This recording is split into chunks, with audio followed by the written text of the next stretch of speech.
Hello বন্ধুরা, কেমন আছো তোমরা সবাই? আজকে পনিরের একটা আইটেম নিয়ে চলে এসেছি। ওখানে দেখো রাখা ছিল পেঁয়াজ কুচি, যেটা আমি পেস্ট করব, আর পনির ক্রাশ করে রাখা, টমেটো কুচি, গোটা গোটা কিছু পেঁয়াজ চিড়ে চিড়ে রাখা, আর কাজু বাদাম, পোস্ত, মগজ বাটা, আর এখানে আদা রসুন কাঁচা লঙ্কা বাটা। এই হচ্ছে রান্নার উপকরণ।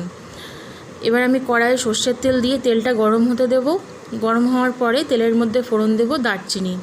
এরপরে আমি গোটা গোটা পেঁয়াজগুলো যেগুলো চিড়ে রেখেছিলাম সেগুলো দিয়ে দেব, আর কিছু আলু আমি সেদ্ধ করে রেখেছিলাম সেটাও দিয়ে দিলাম।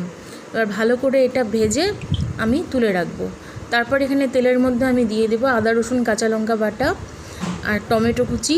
এটা দিয়ে ভালো করে কষবো। তেল ছেড়ে আসলে এখানে আমি গ্রেট করে রাখা পনিরটা দিয়ে দেবো।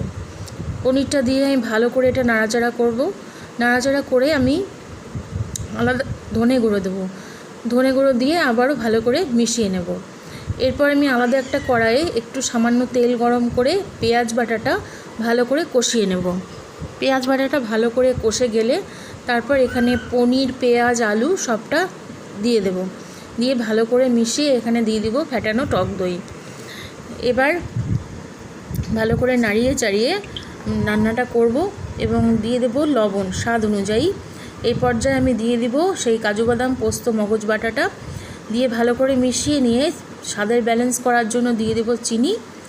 এবার ভালো করে মিশিয়ে নিয়ে যখন তেল ছেড়ে আসবে তখন কাঁচা লঙ্কা দিয়ে আমার মখমলি পনির রেডি।